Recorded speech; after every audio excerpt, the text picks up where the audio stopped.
Assalamualaikum warahmatullahi wabarakatuh. Saya akan menjelaskan apa yang sedang terjadi di kawasan Ancol.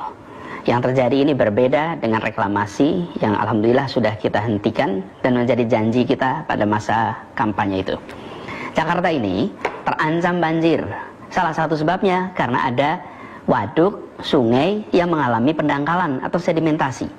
Ada 13 sungai, kalau di total panjangnya lebih dari 400 km, ada lebih dari 30 waduk, dan secara alami mengalami sedimentasi. Karena itulah kemudian waduk, sungai itu dikeruk terus menerus, dan lumpur hasil kerukan itu dikemanakan? Lumpur itu kemudian ditaruh di kawasan Ancol, dan proses ini sudah berlangsung cukup panjang, bahkan menghasilkan lumpur yang amat banyak, 3,4 juta meter kubik. Nah, lumpur ini kemudian dimanfaatkan untuk pengembangan kawasan Ancol. Jadi ini adalah sebuah kegiatan untuk melindungi warga Jakarta dari bencana banjir. Ini berbeda dengan proyek reklamasi yang sudah dihentikan itu. Itu bukan proyek untuk melindungi warga Jakarta dari bencana apapun. Di sana ada pihak swasta berencana membuat kawasan komersial, membutuhkan lahan, lalu membuat daratan, membuat reklamasi. Jadi di situ bahkan ada unsur menerabas ketentuan lingkungan hidup, ada unsur hilangnya hajat hidup para nelayan karena sebagian berhadapan dengan perkampungan nelayan, misalnya di Kamal Muara, di Muara Angke. Lalu ini juga berhadapan dengan kawasan Cengkareng Drain dan muara Sungai Angke.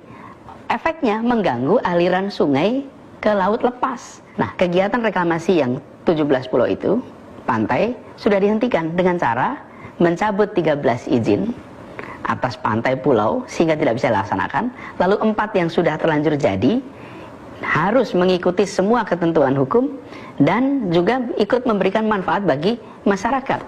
Jadi kembali kepada soal Ancol ini, lumpur hasil pengerukan sungai dan waduk itu memang menambah lahan bagi Ancol.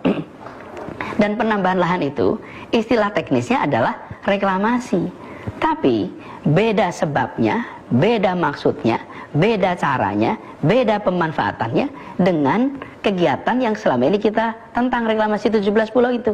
Lalu untuk memanfaatkan lahan yang sudah terbentuk itu, yang ukurannya 20 hektar itu, Pemprov DKI harus memberikan alas hukum untuk memenuhi syarat legal administratif.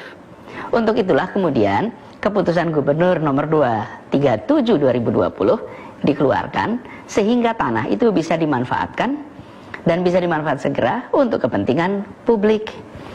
Mungkin ada pertanyaan, bila yang dibutuhkan itu memang hanya lahan 20 hektar, kenapa pemberian izinnya seluas 155 hektar? Jadi begini, pengerukan ini akan jalan terus. Pengerukan sungai, waduk, bahkan ke depan penggalian terowongan MRT, tanahnya pun akan ditimbun di tempat ini. Karena itulah ada kajiannya, dan dari hasil kajian AMDAL, lokasi yang dibutuhkan adalah sebesar 155 hektar. 120 hektar di sisi timur, 35 hektar di sisi barat, yang juga disediakan kawasan yang nanti akan bersebelahan dengan stasiun MRT di Ancol. Lalu selama 11 tahun ini berjalan tenang-tenang saja. Mengapa? Ya sederhana, karena penimbunan ini tidak mengganggu kegiatan nelayan. Kawasan ini jauh dari perkampungan nelayan. Kawasan ini berdampingannya dengan apa? Berdampingan dengan kawasan industri Ancol, dengan pelabuhan Tanjung Priuk, dengan daerah pantai Taman Impian Jaya Ancol. Dan terkait lingkungan hidup, pihak Ancol diwajibkan untuk melakukan AMDAL dan semua kewajiban turunannya. Karena itu saya tegaskan bahwa pelaksanaan pengembangan kawasan Ancol ini memang bukan bagian dari proyek reklamasi yang bermasalah itu. Dan di kawasan ini akan diambil 3 hektar dari 120 yang direncanakan, dari 20 yang sudah ada, hanya 3 hektar untuk membangun museum sejarah Nabi. Lahan yang sekarang terbentuk akan dimanfaatkan untuk pengembangan, dirasakan manfaatnya bagi masyarakat luas, dan bukan cuma untuk museum sejarah Nabi, tapi ini menjadi kawasan pantai terbuka untuk masyarakat. Dan kita ingin kawasan Ancol ini menjadi yang terbesar dan yang terbaik sebagai kawasan liburan di Asia.